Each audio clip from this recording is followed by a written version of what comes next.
Selamat pagi, Bapak Alex. Kami dari kelompok 1 yang ingin mempresentasikan proyek kami Smart Garage System using ESP32. Anggota kelompok kami terdiri dari Alvino Kanevalian, Cornelius Marco Febrian, Darin Minardi, Emmanuel Chandra Sulistiawan, dan saya sendiri Rafael Sebastian Wibowo. Oke, untuk secara abstrak, penjelasan dari presentasi kami adalah secara background berasal dari perkembangan IoT dan AI yang mendorong sistem otomatisasi pintar dan juga smart home, serta juga meningkatkan keamanan, kenyamanan, dan juga efisiensi energi.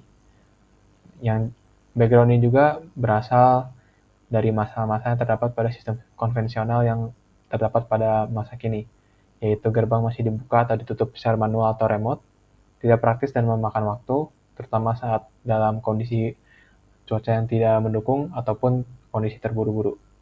Dan yang terakhir memiliki resiko keamanan tinggi, di mana terdapat adanya kasus seperti duplikasi sinyal dan juga akses tidak sah. Selanjutnya, kami menghadirkan sistem ini sebagai semacam solusi untuk masalah-masalah yang tadi disebut. Oke, sistem kami adalah IoT-based Automatic Gate System yang melakukan integrasi dari sensor RFID untuk mengidentifikasi kendaraan unik dan ESP32 Cam yang juga diberikan integrasi dengan computer vision untuk memverifikasi visual kendaraan, sebagai contohnya adalah plat nomornya. Dan yang terakhir adalah ESP32 yang digunakan sebagai microcontroller pusat serta juga menjalankan konektivitas Wi-Fi. Dan untuk bagian terakhir dari abstrak ini adalah adanya key feature yang berupa double authentication, di mana fitur itu dapat membuka gerbang yang sistem gerbang hanya kalau RFID pengguna telah terdaftar pada database yang disimpan, dan juga memiliki verifikasi visual yang terdaftar juga pada database yang disimpan. Dan untuk outcome dan juga impact bagi untuk sistem kami adalah solusi inovatif untuk smart parking rumah tangga, dan juga dapat diterapkan pada smart home modern dan lingkungan perumahan. Berikut merupakan masalah-masalah yang menggarisbawahi alasan mengapa kami membuat sistem ini, di mana sistem kami adalah sebuah garasi pintar atau smart garage, dan masalah-masalah yang menggarisbawahi ini ada dua macam, yaitu untuk pertama adalah masalah keamanan dan yang kedua adalah masalah keefektivitasan. Yang pertama, masalah keamanan diambil dari dua sumber, yaitu Sylvia Consultants dan juga Big News Network, di mana di Sylvia Consultants itu membahas tentang tailgating. Nah, tailgating ini itu merupakan sebuah aksi di mana sebuah kendaraan itu tanpa sepengetahuan si pemiliknya itu mengikuti si pemilik ini untuk ikut masuk ke dalam garasi. Terus nantinya pihak tersebut akan melanjutkan aksinya dalam melakukan pencurian atau vandalisme tanpa terdeteksi oleh sistem garasi tersebut karena tidak ada keamanan yang ditaruh dalam sistem tersebut. Kemudian yang kedua adalah sistem garasi tradisional atau konvensional itu belum terdapat pengenalan plat nomor, jadi siapapun bisa masuk dan pihak baik yang terdaftar maupun tidak terdaftar dua-duanya bisa masuk karena itu tidak ada pendeteksian plat nomor, jadi tidak tahu siapa yang pemilik rumah dan siapa yang tidak, dan garasi akan tetap terbuka yang pastinya sangat tidak aman. Kemudian untuk masalah efektivitas itu kami ambil dari Site Get Safe Organization dan juga Secure Access LLC yang sama-sama menjelaskan tentang gerbang konvensional yang pastinya membutuhkan pekerjaan manual atau seseorang untuk membuka dan menutup gerbang tersebut. Dan hal ini tentunya sangat tidak efisien dan juga dapat menimbulkan potensi bahaya dari kelalaian dari kinerja manual seperti terjepit, mobil tergores, dan mungkin banyak lagi sebagainya. Berlanjut kepada penjelasan tentang objektif atau tujuan dari pembuatan ini, di mana di sini ada 5 tujuan. Yang pertama itu adalah untuk otomatisasi akses rumah, di mana ini tuh pasti sangat membantu untuk mengurangi keterlibatan tenaga kerja yang manual dan tentunya meningkatkan efisiensi dengan otomatisasi dari pembukaan dan penutupan gerbang, serta penambahan sekuritas yang memungkinkan kendaraan yang terdaftar saja yang dapat masuk. Nah, terus itu juga berhubungan dengan poin yang kedua, yaitu untuk meningkatkan tingkat keamanan, di mana hanya plat nomor yang terdaftar dan juga RFID yang terdaftar, jadi ada double authentication yang dapat diberikan akses oleh sistem apabila memang dua-duanya ini benar untuk bisa masuk ke dalam area pribadi, yaitu dalam hal ini adalah garasi. Terus yang ketiga adalah memudahkan akses untuk keluar masuk, di mana kembali lagi ini adalah sistem otomisasi yang akan membantu pengguna untuk tidak perlu repot-repot turun atau naik dari kendaraan, dan tidak perlu juga meminta bantuan secara manual untuk membukakan pintu. Jadi ini tuh sangat menghemat waktu dan juga membuat aktivitas menjadi semakin efisien. Kemudian yang keempat itu adalah notifikasi secara real time, di mana sistem akan memberikan notifikasi melalui Telegram dan dashboard secara real time untuk memberikan informasi terhadap aktivitas dan juga kendaraan-kendaraan yang masuk. Dan hal yang diberikan atau informasi yang diberikan adalah plat nomor dan kapan pintu terbuka, dan juga ada historical data yang bisa dilihat, trend analisis, dan juga informasi tentang aktuator itu, yang berarti gerbang terbuka. Nah, terus ini juga pastinya akan membantu memberikan rasa aman dan memampukan pengawasan dari jarak jauh. Kemudian yang terakhir adalah efisiensi waktu dan juga energi. Otomisasi ini secara penuh berlanjut kepada advanced feature justification, di mana di sini ada 4. Yang pertama adalah cloud computing integration, di mana di sini itu memungkinkan penyimpanan dari data secara visualisasi beserta dengan analisis secara real time. Nah, integrasi ini memanfaatkan Thingsboard dan juga Telegram untuk menyediakan informasi-informasi ini secara real time. Terus yang kedua adalah edge computing capability, di mana sistem kami memiliki kemampuan ini, yaitu di mana sistem dapat melakukan proses analisis dari data secara lokal dalam ESP32 itu sendiri. Jadi proses ini melingkupi dari pembacaan sensor, pemrosesan informasi dari semua sensor itu, terus juga membukakan gerbang atau membuat aktuator bisa bergerak dan kapan bergerak ya, dan segala macam logika-logika itu yang lain, yang semuanya itu bisa dilakukan secara lokal. Kemudian yang ketiga terdapat IoT Security and Data Protection, di mana ini membantu menjamin privasi dari data beserta dengan keamanan komunikasi menggunakan protokol yang bernama MQTT, yaitu sebuah protokol komunikasi yang membantu menjaga dan mengenkripsi informasi dalam komunikasi tersebut agar tetap terjaga. Kemudian yang terakhir adalah IoT dan Machine Learning Integration, di mana di sistem ini kami mengintegrasikan computer vision sebagai bagian dari machine learning yang diimplementasikan. Nah, integrasi ini memampukan sistem untuk bisa mendeteksi plat nomor dan membantu memprosesnya menjadi sebuah gambar yang nantinya bisa diekstrak menjadi sebuah teks atau tulisan untuk bisa diproses oleh ESP untuk mengecek apakah plat nomor tersebut adalah plat nomor yang terdaftar atau yang tidak terdaftar. Di sini merupakan sistem arsitektur dari sistem kami, di mana kami membaginya menjadi 3 section. Kami membaginya menjadi IoT Sensor Sensing Environment, yaitu environment yang akan disense oleh sensor. Kemudian ada bagian hardware and networking, di mana di sini akan terdapat segala macam komponen-komponen hardware yang kami gunakan, termasuk sensor, microcontrollernya, terus aktuatornya, dan juga koneksi-koneksi untuk bisa berkomunikasi. Dan yang terakhir itu adalah IoT dashboard dan application layer. Nah, di mana di sini sensors yang disense oleh sensor itu adalah RFID tag dan juga RFID card yang nantinya itu akan di-scan oleh RFID. Kemudian itu akan dicek apabila benar, itu akan berlanjut pada proses kamera yang akan menangkap atau melihat plat nomor dari mobil tersebut. Dia itu akan menangkap snapshot dari plat nomor tersebut dan mengirimkannya secara menggunakan Wi-Fi kepada code Python yang berada dalam Flash server. Nah, di sini di code Python ini dia itu akan membantu mempreproses foto tersebut menjadi sebuah hasil foto yang dapat diproses dan diekstrak informasinya untuk ESP gunakan. Di mana di sini diekstrak dalam bentuk teks dan informasi ini akan dikirimkan juga dengan menggunakan Wi-Fi ke ESP-nya. Kemudian apabila memang dikonfirmasikan benar, maka aktuator akan bekerja, yaitu servo untuk membuka gerbang, dan juga LED ini juga akan bekerja, di mana LED berwarna hijau akan menyala apabila gerbang terbuka, yang berarti dual authentication ini sudah benar. Kemudian lampu kuning ini menandakan sensor dari jarak mobil antara tembok, di mana apabila semakin dekat distance-nya, itu akan membuat lampu kuning ini menyala untuk menandakan bahwa sudah mulai mendekat, dan tanda merah ini akan menyala apabila memang sudah cukup pas mobil di dalam garasi tersebut dan pintu atau gerbang akan mulai tertutup. Kemudian informasi-informasi ini juga akan disalurkan melalui Wi-Fi untuk ke application layer, di mana di sini itu akan menggunakan protokol MQTT untuk ke Thingsboard untuk pengamanannya, dan akan diarahkan menggunakan protokol HTTPS untuk ke Telegram. Jadi dua-duanya ini akan terjaga untuk komunikasinya karena informasi-informasinya terenkripsi.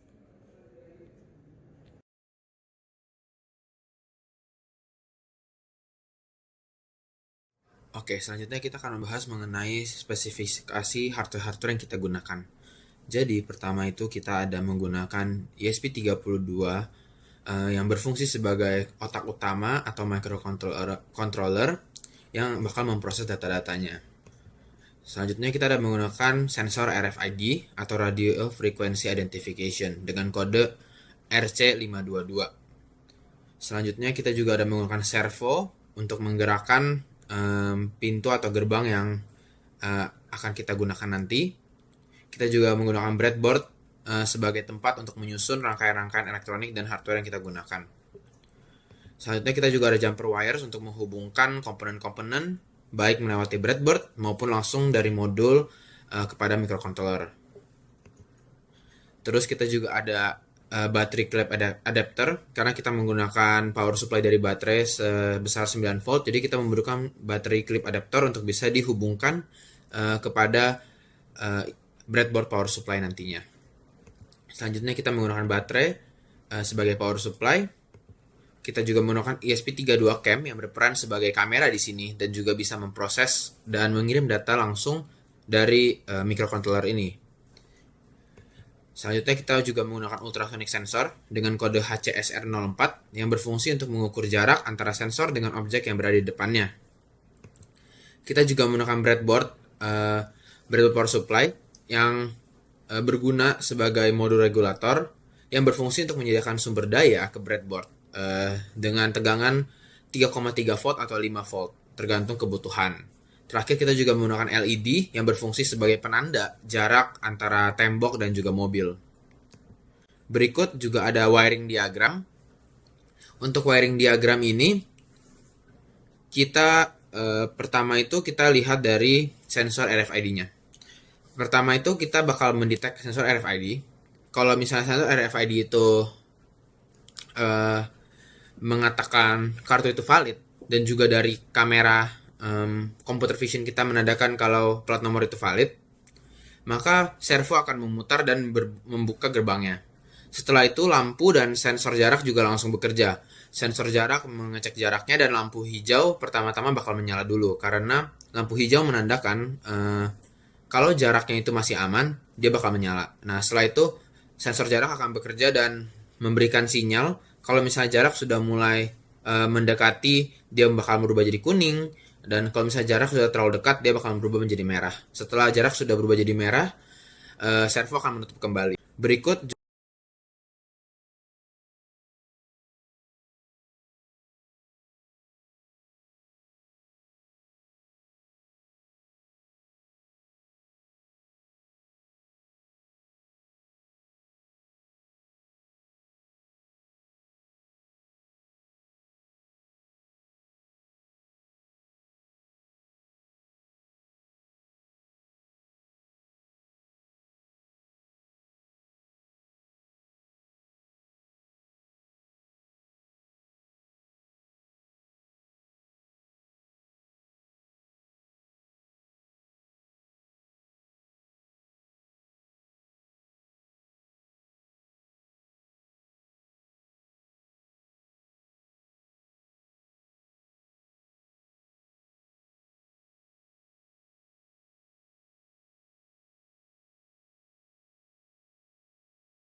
Oke, selanjutnya kita akan masuk ke flowchart. Nah, di sini kita ada dua proses yang berbeda di awal-awal, masing-masing untuk ESP32 Cam dan ESP32. Tetapi di awal-awal mereka memiliki flow yang mirip seperti itu. Jadi untuk di awal-awal mereka bakal setup dulu. Pertama dari ESP32 Cam itu bakal setup kamera, ESP32 bakal setup sensor, LED, Telegram, dan lain-lain. Selanjutnya untuk ESP32 Cam dan 32, mereka bakal connect Wi-Fi. Setelah dicek mereka sudah bisa connect Wi-Fi, mereka bisa lanjut ke prosesnya masing-masing. Jika tidak, mereka akan mencoba untuk connect ulang ke Wi-Fi sampai mereka bisa connect seperti itu. Setelah itu, ESP32 CAM akan mengambil gambar setiap 3 detik dan mengirimnya ke flash server. Di sisi lain, ESP32 akan mencoba untuk connect ke MQTT client atau di sini Thingsboard, dan dia akan mengecek jika sudah connect ke Thingsboard dia bisa lanjut. Jika tidak, dia akan mencoba untuk connect lagi seperti itu.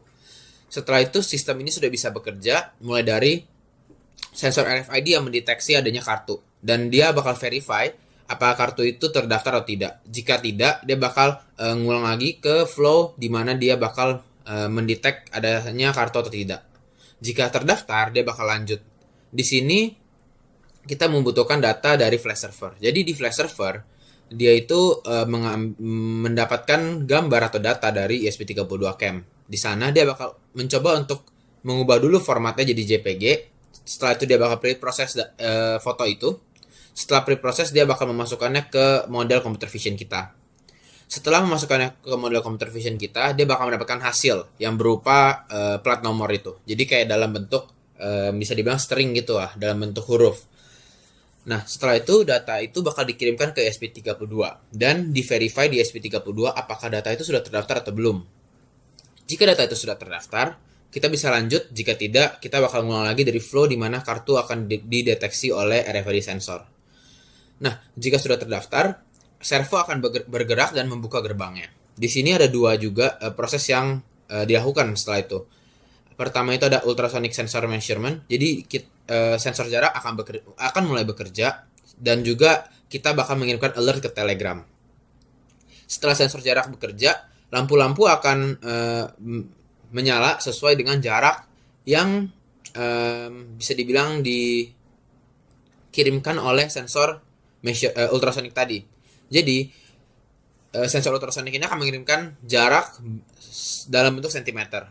Pertama itu di jarak di atas 12 cm, lampu akan menyalakan hijau yang juga menandakan kalau proses verifikasi ini sudah berhasil gitu.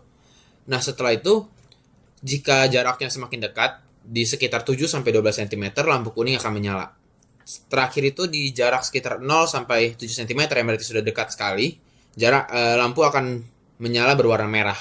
Nah, setelah lampu menyala berwarna merah, pintu akan tertutup kembali dan juga kita akan memastikan jika ESP32 dimatikan, proses ini akan selesai gitu. Berikutnya akan dijelaskan oleh teman saya. Terima kasih. Oke, pada bagian automation rules terdapat beberapa automation rules yang ada pada sistem kami. Dan automation rules tersebut dapat dikategorikan sebagai dua, yaitu automation pada main wiring dan juga automation pada kamera. Pada automation pada wiring terdapat 3 jenis automation rules, yaitu Dual Authentication System, LED Parking Guide, dan juga koneksi ulang MQTT. Untuk automation rules pertama, yaitu Dual Authentication System yang juga merupakan fungsi utama daripada sistem kami. Dual Authentication System ini adalah proses otomatisasi ketika gerbang memeriksa kredensial yang dimiliki oleh kendaraan di depannya, yaitu RFID tag dan juga plat nomor. Jika keduanya benar, gerbang akan terbuka dan memberikan akses masuk kepada pengguna kendaraan. Dan jika tidak berhasil, maka sistem akan menunggu dan memberikan waktu grace period selama 10 detik untuk melakukan validasi ulang pada kendaraan tersebut. Jika tetap gagal, maka pengguna kendaraan tersebut tidak diberikan akses masuk. Dan selanjutnya adalah LED Parking Guide. LED Parking Guide ini berhubungan dengan Dual Authentication System, di mana terdapat 3 lampu LED yang membantu pengguna untuk melakukan parkir pada garasi mereka. Untuk lampu hijau, Terdapat 3 lampu, yaitu lampu hijau, kuning, dan juga merah. Pada lampu hijau ini terdapat menyala ketika gerbang dibuka dan juga semua kredensial dipenuhi, ditambah lagi dengan kondisi di mana kendaraan terdeteksi lebih dari 12 cm, lebih jauh daripada 12 cm dari tembok di mana sensor ditempatkan. LED kuning akan menyala ketika kendaraan yang digunakan terdeteksi dalam jangka 7 sampai dengan 12 cm dari tembok. Dan juga yang terakhir adalah LED merah, di mana LED akan menyala ketika mobil ataupun kendaraan digunakan sedang dalam jarak di bawah 7 cm. Dan LED merah ini menandakan kalau pengemudi harus segera menghentikan kendaraannya agar tidak terjadi tabrakan. Dan automation rule terakhir pada main wiring yaitu koneksi ulang MQTT. Koneksi ulang MQTT ini fungsi yang dilakukan ketika Wi-Fi connection tidak terdeteksi dan juga sistem akan secara otomatis melakukan koneksi ulang dalam rentan waktu yang dekat. Dan yang terakhir ada untuk kategori kedua automation rules adalah automation pada kamera. Automation pada kamera ini terdapat pada fungsi utama kamera, di mana kamera akan secara otomatis menangkap foto secara visual, menangkap plat nomor secara visual untuk secara lanjutan diproses oleh integrasi computer vision yang digunakan oleh sistem kami.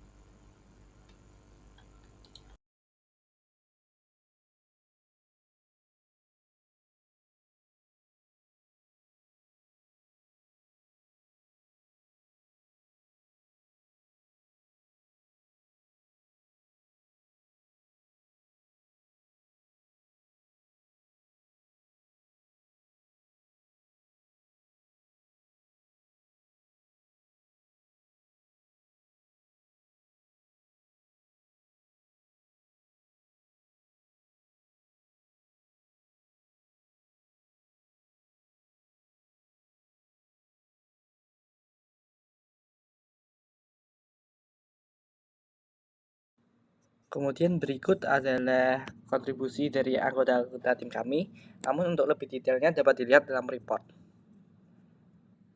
Dari pembuatan prototipe ini sangat mungkin untuk diimplementasikan dalam dunia nyata. Dan ada beberapa hal yang dapat diimprove lagi jika hal ini akan diimplementasikan secara nyata. Yang pertama yaitu integrasi dengan cloud database yang meningkatkan efektivitas dan juga availability dari data tersebut, dan kemudian mengimplementasikan keamanan biometrik yang meningkatkan keamanan karena menambah faktor dan variasi autentikasi, dan kemudian penerapan backup power sebagai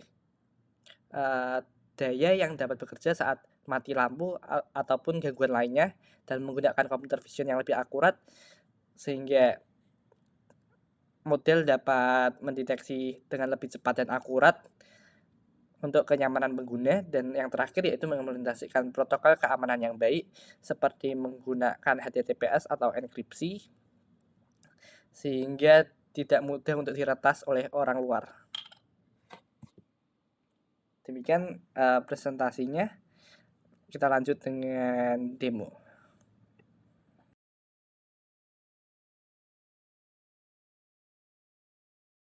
Selamat pagi Bapak-Bapak sekalian. Sekarang kita akan membuat video demo untuk AOL IoT kelompok 1.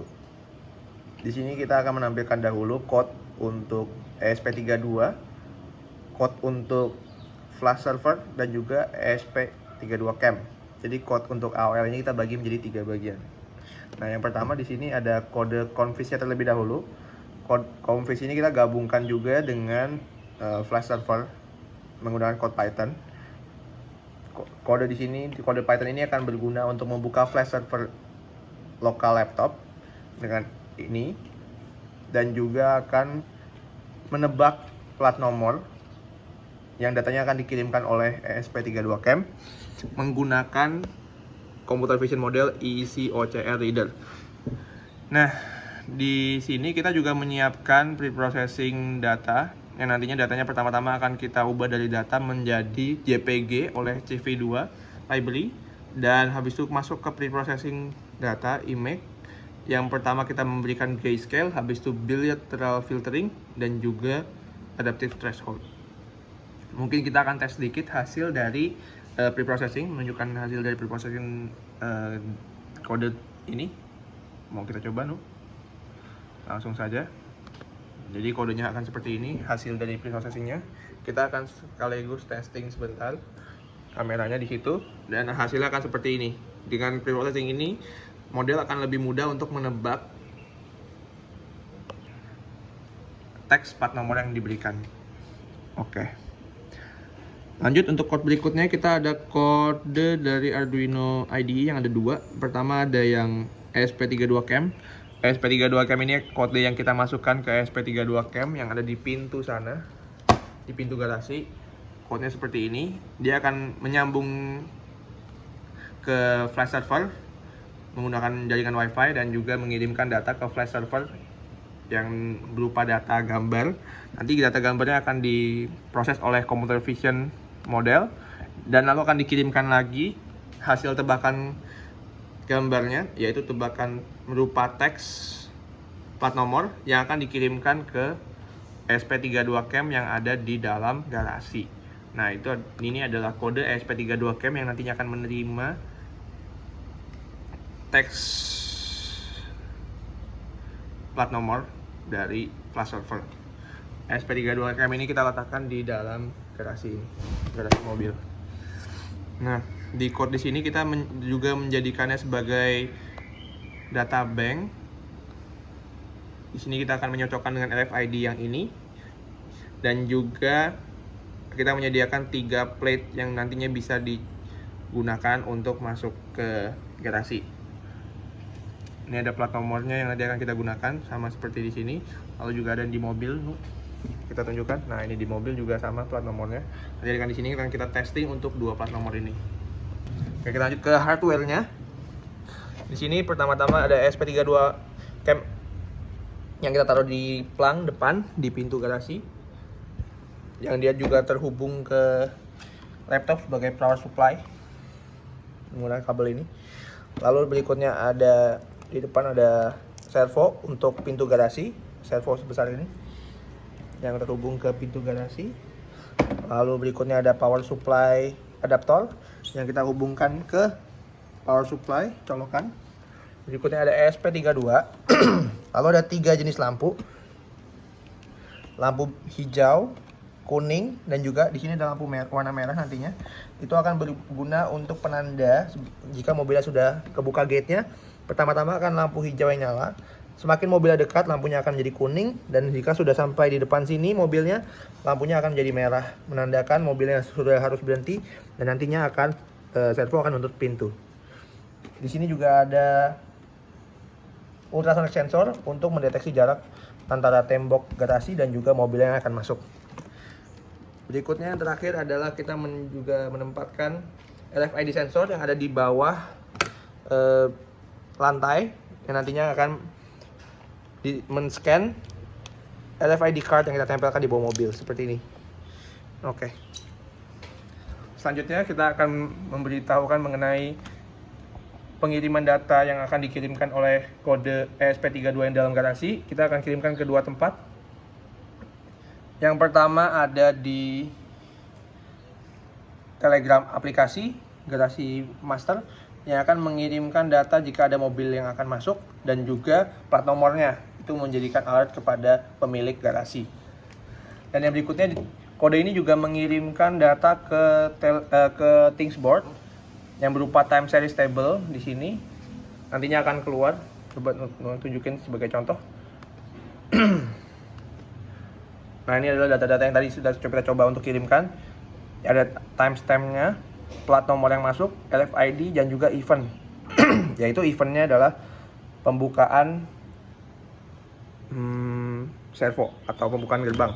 Dan juga ada line chart yang menunjukkan grafik jarak antara mobil dan juga tembok garasi yang akan semakin turun, berarti mobilnya sudah semakin dekat dengan garasi. Berarti mobilnya semakin hampir nabrak tembok ya, begitu. Oke, begitu untuk konfigurasi hardware dan juga kode dan software yang kita gunakan. Kita langsung ke demo aja. Kita sudah akan masuk ke dalam demo testing untuk pembukaan gerbang dan juga mobil akan masuk ke sini. Ini sudah kita nyalakan ThinkSboard-nya, kita juga sudah menyalakan run servernya. Mau kita coba ulang run servernya biar lebih jelas ya. Ini kita akan run di atas sana, kita run pencet run di sini, dan juga di situ akan mulai loading untuk membuka servernya. Nah, ini server sudah terbuka di IP address ini. Jangan dipakai ya Pak, takutnya nanti saya kena hack. Lalu kita karena sudah nyala, juga sudah running code-nya, mungkin kita reset sebentar. Kita reset ESP32 cam-nya. Di sini pertama-tama karena connecting to Wi-Fi terlebih dahulu.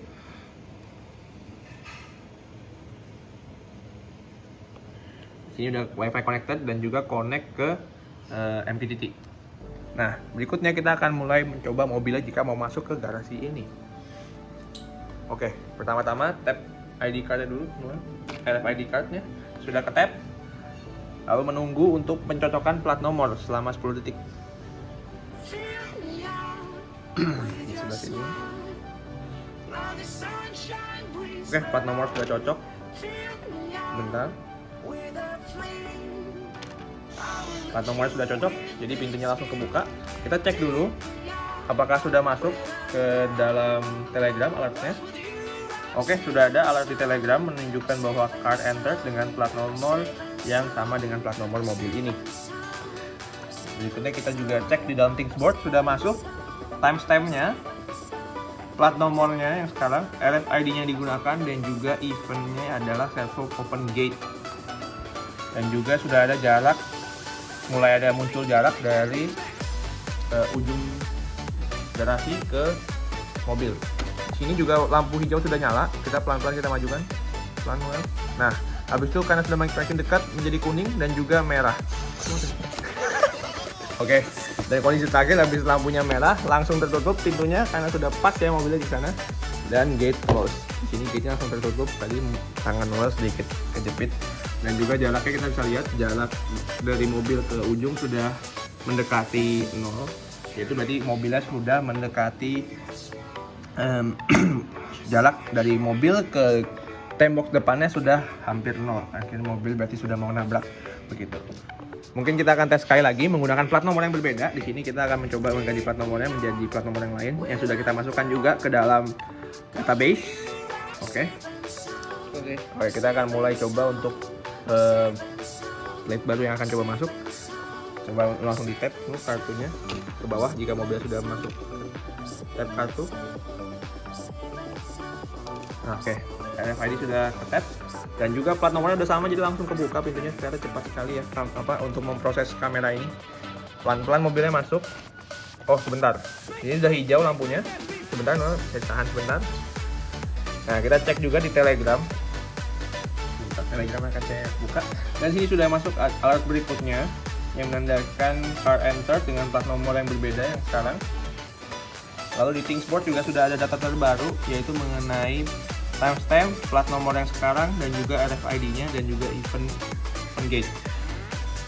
Dan sini ada distance yang menunjukkan distance sekarang sudah semakin mendekati tembok garasi.